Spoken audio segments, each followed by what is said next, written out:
Chapter 9. It was almost 6:30 when I got home. The rumble was set for 7, so I was late for supper, as usual. I always come in late. I forget what time it is. Darry had cooked dinner, baked chicken and potatoes and corn. 2 chickens because all 3 of us eat like horses, especially Darry. But although I loved baked chicken, I could hardly swallow any. I swallowed 5 aspirins, though, when Darry and Soda weren't looking. I do that all the time because I can't sleep very well at night. Darry thinks I take just 1, but I usually take 4. I figured 5 would keep me going through the rumble and maybe get rid of my headache. Then I hurried to take a shower and change clothes. Me and Soda and Darry always got spruced up before a rumble. And besides, we wanted to show these Socs we weren't trash, that we were just as good as they were. "Soda," I called from the bathroom, "when did you start shaving?" "When I was 15, he yelled back. "When did Darry?" "When he was 13. Why, you figuring on growing a beard for the rumble?" "You're funny. We ought to send you into the Reader's Digest. I hear they pay a lot for funny things." Soda laughed and went right on playing poker with Steve in the living room. Darry had on a tight black t-shirt that showed every muscle on his chest and even the flat, hard muscles of his stomach. I'd hate to be the Soc who took a crack at him, I thought, as I pulled on a clean t-shirt and a fresh pair of jeans. I wished my t-shirt was tighter. I have a pretty good build for my size, but I'd lost a lot of weight in Windricksville, and it just didn't fit right. It was a chilly night, and t-shirts aren't the warmest clothes in the world, but nobody ever gets cold in a rumble, and besides, jackets interfere with your swinging ability. Soda and Steve and I had put on more hair oil than was necessary, but we wanted to show that we were greasers. Tonight, we could be proud of it. Greasers may not have much, but they have a rep. That and long hair. What kind of world is it where all I have to be proud of is a reputation for being a hood and greasy hair? I don't want to be a hood, but even if I don't steal things and mug people and get boozed up, I'm marked lousy. Why should I be proud of it? Why should I even pretend to be proud of it? Darry never went in for the long hair. His was short and clean all the time. I sat in the armchair in the living room, waiting for the rest of the outfit to show up. But of course, tonight the only one coming would be Two-Bit. Johnny and Dallas wouldn't show. Soda and Steve were playing cards and arguing as usual. Soda was keeping up a steady stream of wisecracks and clowning, and Steve had turned up the radio so loud that it almost broke my eardrums. Of course everybody listens to it loud like that, but it wasn't just the best thing for a headache. "You like fights, don't you, Soda?" I asked suddenly. "Yeah, sure," he shrugged. "I like fights." "How come?" "I don't know." He looked at me puzzled. "It's action. It's a contest, like a drag race or a dance or something." "Shoot," said Steve. "I want to beat those Socs' heads in. When I get in a fight, I want to stomp the other guy good." "I like it, too." "How come you like fights, Darry?" I asked, looking up at him as he stood behind me, leaning in the kitchen doorway. He gave me one of those looks that hide what he's thinking, but Soda piped up, "He likes to show off his muscles." "I'm going to show 'em off on you, little buddy, if you get any mouthier." I digested what Soda had said. It was the truth. Darry liked anything that took strength, like weightlifting or playing football or roofing houses, even if he was proud of being smart, too. Darry never said anything about it, but I knew he liked fights. I felt out of things. I'll fight anyone anytime, but I don't like to. "I don't know if you ought to be in this rumble, Pony," Darry said slowly. Oh no, I thought in mortal fear. I've got to be in it. Right then, the most important thing in my life was helping us whip the Socs. Don't let him make me stay home now. I've got to be in it. "How come? I've always come through before, ain't I?" "Yeah," Darry said with a proud grin. "You fight real good for a kid of your size. But you were in shape before. You've lost weight, and you don't look so great, kid. You're tensed up too much." "Shoot," said Soda, trying to get the ace out of his shoe without Steve seeing him. "We all get tensed up before a rumble. Let him fight tonight. Skin never hurt anyone. No weapons. No danger." "I'll be okay," I pleaded. "I'll get hold of a little one, okay?" "Well, Johnny won't be there this time." Johnny and I sometimes ganged up on one big guy. But then Curly Shepherd won't be there either, or Dally, and we'll need every man we can get. "What happened to Shepherd?" I asked, remembering Tim Shepherd's kid brother. Curly, who was a tough, cool, hard-as-nails Tim in miniature, and I had once played chicken by holding our cigarette ends against each other's fingers. We had stood there, clenching our teeth and grimacing, with sweat pouring down our faces and the smell of burning flesh making us sick, each refusing to holler, until Tim happened to stroll by. When he saw that we were really burning holes in each other, he cracked our heads together, swearing to kill us both if we ever pulled a stunt like that again. I still have the scar on my forefinger. Curly was an average downtown hood, tough and not real bright, but I liked him. He could take anything. He's in the cooler, Steve said, kicking the ace out of Soda's shoe, in the reformatory. Again? I thought, and said, let me fight, Darry. If it was blades or chains or something, it'd be different. Nobody ever gets really hurt in a skin rumble. Well, Darry gave in, I guess you can, but be careful, and if you get in a jam, holler and I'll get you out. I'll be okay, I said wearily. How come you never worry about Soda Pop as much? I don't see you lecturing him. Man, Darry grinned and put his arm across Soda's shoulders. This is one kid brother I don't have to worry about. Soda punched him in the ribs affectionately. This kiddo can use his head. Soda Pop looked down at me with mock superiority, but Darry went on. You can see he uses it for one thing, to grow hair on. He ducked Soda's swing and took off for the door. Two-Bit stuck his head in the door just as Darry went flying out of it. Leaping as he went off the steps, Darry turned a somersault in midair, hit the ground, and bounced up before Soda could catch him. Well up, Two-Bit said cheerfully, cocking an eyebrow. I see we are in prime condition for a rumble. Is everybody happy? Yeah, screamed Soda as he too did a flying somersault off the steps. He flipped up to walk on his hands and then did a no-hands cartwheel across the yard to beat Darry's performance. The excitement was catching. Screeching like an Indian, Steve went running across the lawn in flying leaps, stopped suddenly, and flipped backward.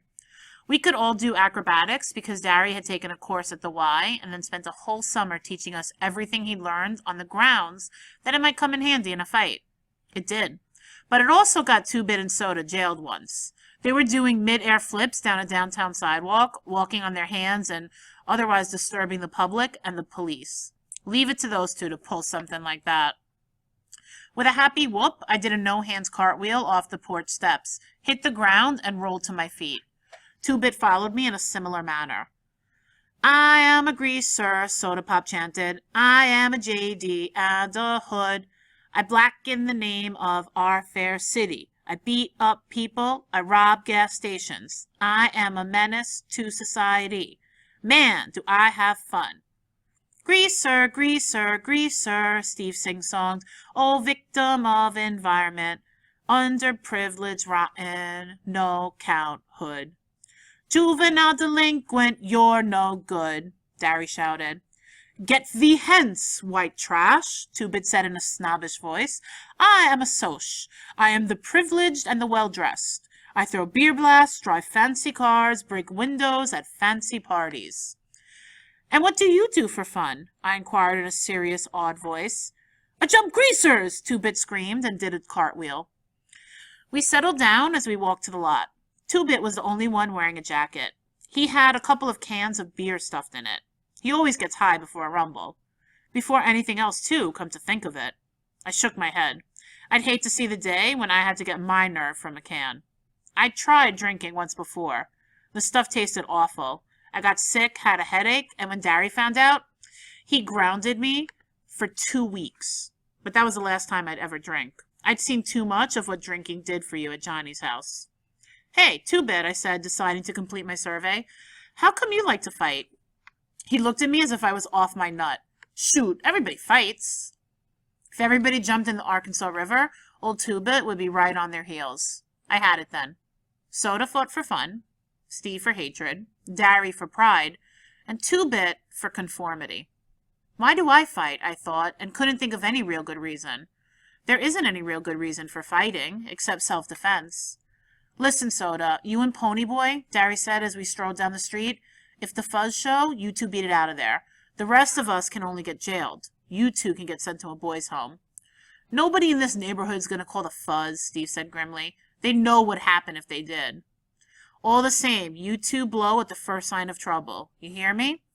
You sure don't need an amplifier, Soda said, and stuck out his tongue at the back of Darry's head. I stifled a giggle. If you want to see something funny, It's a tough hood sticking his tongue out at his big brother. Tim Shepard and company were already waiting when we arrived at the vacant lot, along with a gang from Brumley, one of the suburbs. Tim was a lean, cat-like 18-year-old who looked like the model JD you see in movies and magazines. He had the right curly black hair, smoldering dark eyes, and a long scar from temple to chin where a tramp had belted him with a broken pop bottle. He had a tough, hard look to him, and his nose had been broken twice. Like Dally's, his smile was grim and bitter. He was one of those who enjoy being a hood. The rest of his bunch were the same way. The boys from Brumley, too. Young hoods who would grow up to be old hoods. I'd never thought about it before, but they'd just get worse as they get older, not better. I looked at Darry. He wasn't going to be any hood when he got old. He was going to get somewhere. Living the way we do would only make him more determined to get somewhere. That's why he's better than the rest of us, I thought. He's going somewhere. And I was going to be like him. I wasn't going to live in a lousy neighborhood all my life. Tim had the tense, hungry look of an alley cat. That's what he's always reminded me of, an alley cat. And he was constantly restless. His boys ranged from 15 to 19, hard-looking characters who were used to the strict discipline Tim gave out. That was the difference between his gang and ours. They had a leader and were organized. We were just buddies who stuck together. Each man was his own leader. Maybe that was why we could whip them. Tim and the leader of the Brumley outfit moved forward to shake hands with each of us, proving that our gangs were on the same side in this fight, although most of the guys in those two outfits weren't exactly what I'd like to call my friends. When Tim got to me, he studied me, maybe remembering how his kid brother and I had played chicken. You and the quiet black-headed kid were the ones who killed that Socs? Yeah, I said, pretending to be proud of it. Then I thought of Cherry and Randy and got a sick feeling in my stomach. Good going, kid. Curly always said you were a good kid. Curly's in the reformatory for the next 6 months. Tim grinned ruefully, probably thinking of his roughneck, hard-headed brother. He got caught breaking into a liquor store, the little... He went on to call Curly every unprintable name under the sun. In Tim's way of thinking, terms of affection. I surveyed the scene with pride. I was the youngest one there. Even Curly, if he had been there, had turned 15, so he was older than me. I could tell Darry realized this too, and although he was proud, I also knew he was worried. Shoot, I thought. I'll fight so good this time, he won't ever worry about me again. I'll show him that someone besides Soda Pop can use his head. One of the Brumley guys waved me over. We mostly stuck with our own outfits, so I was a little leery of going over to him, but I shrugged. He asked to borrow a weed, then lit up. That big guy with y'all. You know him pretty well? I ought to. He's my brother, I said. I couldn't honestly say yes. I knew Darry as well as he knew me, and that isn't saying a whole lot. No kiddin'. I got a feeling he's going to be asked to start the fireworks around here. He a pretty good bopper? He meant rumbler. Those Brumley boys have weird vocabularies. I doubt if half of them can read a newspaper or spell much more than their names. And it comes out in their speech. I mean, you take a guy that calls a rumble bop action, and you could tell he isn't real educated. Yep, I said. But why him? He shrugged. Why anybody else? I looked our outfits over. Most greasers don't have real tough builds or anything. They're mostly lean and kind of panther-looking in a slouchy way. This is partly because they don't eat much, and partly because they're slouchy. Darry looked like he could whip anyone there. I think most of the guys were nervous because of the no weapons rule. I didn't know about the Brumley boys, but I knew Shepard's gang were used to fighting with anything they could get their hands on. Bicycle chains, blades, pop bottles, pieces of pipe, pool sticks, or sometimes even heaters. I mean guns. I have a kind of lousy vocabulary too, even if I am educated. Our gang never really went in for weapons. We're just not that rough. The only weapons we ever used were knives, and shoot, we carried them mostly just for looks. Like Two-Bit with his black-handled switch. None of us had ever really hurt anybody or wanted to. Just Johnny. And he hadn't wanted to. Hey, Curtis, Tim yelled. I jumped. Which one? I heard Soda yell back. The big one. Come on over here. The guy from Brumley looked at me. What did I tell you? I watched Darry going toward Tim and the leader of the Brumley boys. He shouldn't be here, I thought suddenly. I shouldn't be here. And Steve shouldn't be here, and Soda shouldn't be here, and Two-Bit shouldn't be here. We're greasers, but we're not hoods, and we don't belong with this bunch of future convicts. We could end up like them, I thought. We could. And the thought didn't help my headache. I went back to stand with Soda and Steve and Two-Bit then, because the Socias were arriving, right on time. They came in 4 carloads and filed out silently. I counted 22 of them. There were 20 of us, so I figured the odds were as even as we could get them. Darry always liked to take on 2 at a time anyway. They looked like they were all cut from the same piece of cloth, clean-shaven, with semi-beetle haircuts, wearing striped or checkered shirts, with light red or tan-colored jackets, or madras ski jackets. They could just as easily have been going to the movies as to a rumble. That's why people don't ever think to blame the Socias and are always ready to jump on us. We look hoodie and they look decent. It could be just the other way around. Half of the hoods I know are pretty decent guys underneath all that grease. And from what I've heard, a lot of Socias are just cold-blooded mean. But people usually go by looks. They lined up silently, facing us, and we lined up facing them. I looked for Randy, but didn't see him. I hoped he wasn't there. A guy with a madras shirt stepped up.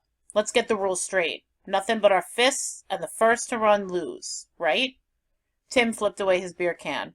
You savvy real good. There was an uneasy silence. Who was going to start it? Darry solved the problem. He stepped forward under the circle of light made by the street lamp. For a minute, everything looked unreal, like a scene out of a J.D. movie or something. Then Darry said, I'll take on anyone. He stood there, tall, broad shoulders, his muscles taut under his t-shirt, and his eyes glittering like ice. For a second, it looked like there wasn't anyone brave enough to take him on. Then there was a slight stir in the faceless mob of Socias, and a husky blond guy stepped forward. He looked at Darry and said quietly, Hello, Darryl. Something flickered behind Darry's eyes, and then they were ice again. Hello, Paul. I heard Soda give a kind of squeak, and I realized that the blonde was Paul Holden. He had been the best halfback on Darry's football team at high school, and he and Darry used to buddy it around all the time. He must be a junior in college by now, I thought. He was looking at Darry with an expression I couldn't quite place, but disliked. Contempt? Pity? Hate? All 3? Why? Because Darry was standing there representing all of us? And maybe Paul felt only contempt and pity and hate for greasers? Darry hadn't moved a muscle or changed expression, but you could see he hated Paul now. It wasn't only jealousy. Darry had a right to be jealous. He was ashamed to be on our side, ashamed to be seen with the Brumley boys, Shepard's gang, maybe even us. Nobody realized it but me and Soda. It didn't matter to anyone but me and Soda. That's stupid, I thought swiftly. They've both come here to fight, and they're both supposed to be smarter than that. What difference does the side make? Then Paul said, I'll take you, and something like a smile crossed Darry's face. I knew Darry had thought he could take Paul any time. But that was 2 or 3 years ago. What if Paul was better now? I swallowed. Neither one of my brothers had ever been beaten in a fight, but I wasn't exactly itching for someone to break the record. They moved in a circle under the light, counterclockwise, eyeing each other, sizing each other up, maybe remembering old faults and wondering if they were still there. The rest of us waited with mounting tension. I was reminded of Jack London's books, you know, where the wolf pack waits in silence for one of 2 members to go down in a fight. But it was different here. The moment either one swung a punch, the rumble would be on. The silence grew heavier, and I could hear the harsh, heavy breathing of the boys around me. Still, Darry and the Socs walked slowly in a circle. Even I could feel their hatred. They used to be buddies, I thought. They used to be friends. And now they hate each other, because one has to work for a living, and the other comes from the West Side. They shouldn't hate each other. I don't hate the Socias anymore. They shouldn't hate. Hold up! A familiar voice yelled. Hold it! Darry turned to see who it was, and Paul swung, a hard right to the jaw that would have felled anyone but Darry. The rumble was on. Dallas Winston ran to join us. I couldn't find a Soch my size, so I took the next best size and jumped on him. Dallas was right beside me, already on top of someone. I thought you were in the hospital, I yelled as the Soch knocked me to the ground and I rolled to avoid getting kicked. I was. Darry was having a hard time because his left arm was still in bad shape. I ain't now. How? I managed to ask as the Soch I was fighting leaped on me and we rolled near Darry. Talk the nurse into it with 2-bit switch. Don't you know a rumble ain't a rumble unless I'm in it? I couldn't answer because the Soch, who was heavier than I took him for, had me pinned and was slugging the sense out of me.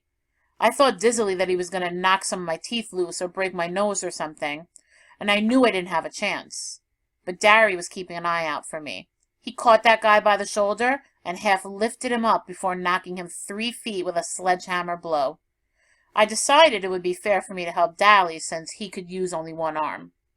They were slugging it out, but Dallas was getting the worst of it, so I jumped on his Soch's back, pulling his hair and pounding him. He reached back and caught me by the neck and threw me over his head to the ground. Tim Shepard, who was fighting 2 at once, accidentally stepped on me, knocking my breath out. I was up again as soon as I got my wind and jumped right back on the Soch, trying my best to strangle him. While he was prying my fingers loose, Darry knocked him backward, so that all 3 of us rolled on the ground, gasping, cussing, and punching. Somebody kicked me hard in the ribs, and I yelped in spite of myself. Some Soch had knocked out one of our bunch and was kicking me as hard as he could, but I had both arms wrapped around the other Soch's neck and refused to let go. Darry was slugging him, and I hung on desperately, although that other Soch was kicking me, and you'd better believe it hurt. Finally, he kicked me in the head, so hard it stunned me, and I lay limp, trying to clear my mind and keep from blacking out. I could hear the racket, but only dimly through the buzzing in my ears. Numerous bruises along my back and on my face were throbbing, but I felt detached from the pain, as if it wasn't really me feeling it. "They're running!" I heard a voice yell joyfully. "Look at the dirty run!" It seemed to me that the voice belonged to 2-Bit, but I couldn't be sure. I tried to sit up and saw that the Soches were getting into their cars and leaving. Tim Shepard was swearing blue and green because his nose was broken again, and the leader of the Brumley boys was working over one of his own men because he had broken the rules and used a piece of pipe in the fighting. Steve lay doubled up and groaning about 10 feet from me. We found out later he had 3 broken ribs. Soda Pop was beside him, talking in a low, steady voice. I did a double take when I saw 2-Bit. Blood was streaming down one side of his face, and one hand was busted wide open, but he was grinning happily because the Soches were running. "We won," Darry announced in a tired voice. He was going to have a black eye, and there was a cut across his forehead. "We beat the Soches." Darry stood beside me quietly for a minute, trying to grasp the fact that we had really beaten the Soches. Then, grabbing my shirt, he hauled me to my feet. "Come on!" He half dragged me down the street. "We're going to see Johnny." I tried to run but stumbled, and Darry impatiently shoved me along. "Hurry! He was getting worse when I left. He wants to see you." I don't know how Dallas could travel so fast and hard after being knocked around and having a sore arm hurt some more, but I tried to keep up with him. Track wasn't ever like the running I did that night. I was still dizzy and had only a dim realization of where I was going and why. Darry had Buck Merrill's T-Bird parked in front of our house, and we hopped into it. I sat tight as Darry roared the car down the street. We were on 10th when a siren came on behind us, and I saw the reflection of the red light flashing in the windshield. "Look sick," Darry commanded. "I'll say I'm taking you to the hospital, which will be truth enough." I leaned against the cold glass of the window and tried to look sick, which wasn't too hard, feeling the way I did right then. The policeman looked disgusted. "All right, buddy, where's the fire?" "The kid!" Darry jerked a thumb toward me. "He fell over on his motorcycle, and I'm taking him to the hospital." I groaned, and it wasn't all fake out. I guess I looked pretty bad, too, being cut and bruised like I was. The fuzz changed his tone. "Is he real bad? Do you need an escort?" "How would I know if he's bad or not? I ain't no doc." "Yeah, we can use an escort." And as the policeman got back into his car, I heard Darry hiss, "Sucker." With the siren ahead of us, we made record time getting to the hospital. All the way there, Darry kept talking and talking about something, but I was too dizzy to make most of it out. "I was crazy, you know that, kid? Crazy for wanting Johnny to stay out of trouble, for not wanting him to get hard. If he'd been like me, he'd never have been in this mess. If he'd got smart like me, he'd never have run into that church. That's what you get for helping people. Editorials in the paper and a lot of trouble. You'd better wise up, Pony. You get tough like me and you don't get hurt. You look out for yourself and nothing can touch you. He said a lot more stuff, but I didn't get it all. I had a stupid feeling that Darry was out of his mind, the way he kept raving on, because Dallas never talked like that. But I think now I would have understood if I hadn't been sick at the time. The cop left us at the hospital and Darry pretended to help me out of the car. The minute the cop was gone, Darry let go of me so quick I almost fell. Hurry! We ran through the lobby and crowded past people into the elevator. Several people yelled at us, I think because we were pretty raked up looking. But Darry had nothing on his mind except Johnny, and I was too mixed up to know anything but that I had to follow Darry. When we finally got to Johnny's room, the doctor stopped us. I'm sorry, boys, but he's dying. We gotta see him, Darry said, and flicked out Two-Bit's switchblade. His voice was shaking. We're gonna see him, and if you give me any static, you'll end up on your own operating table. The doctor didn't bat an eye. You can see him, but it's because you're his friends, not because of that knife. Darry looked at him for a second, then put the knife back in his pocket. We both went into Johnny's room, standing there for a second, getting our breath back in heavy gulps. It was awful quiet. It was scary quiet. I looked at Johnny.